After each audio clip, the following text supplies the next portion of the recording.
शेतजमिनीचे बिनशेतीकरण करण्यासाठी आवश्यक असलेला भूसंपादन नसल्याचा अहवाल तहसील कार्यालयास पाठवल्याच्या मोबदल्यात 20,000 रुपयांची लाच स्वीकारल्याप्रकरणी पंढरपूर तालुक्यातील खर्डी मंडळाचे मंडळाधिकारी दिलीप दिगंबर सरवदे वय 56 यांना लाचलुचपत प्रतिबंधक विभागाने रंगेहात पकडले।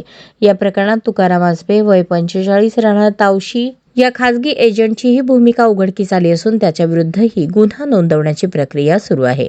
तक्रारदार यांनी प्रांत कार्यालय पंढरपूर येथे शेतजमिनीचे बिनशेती करण्यासाठी अर्ज सादर केला होता।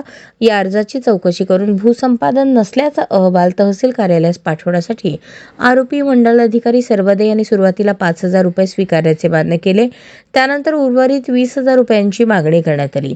तक्रारीची 19 नोव्हेंबर रोजी पडताळणी करण्यात आली असता खासगी इसम तुकाराम आजबे यांनी मंडळ अधिकारी सरवदे यांच्यासाठीच लाचेची मागणी केल्याचे निष्पन्न झाले।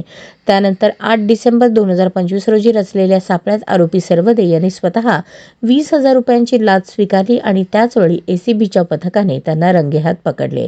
कारवाईनंतर पंढरपूर शहर पोलीस ठाणे सोलापूर ग्रामीण येथे आरोपी विरोधात भ्रष्टाचार प्रतिबंधक कायदा 1988 कलम 7(7)(अ) अन्वये गुन्हा नोंदवण्याची प्रक्रिया सुरू आहे।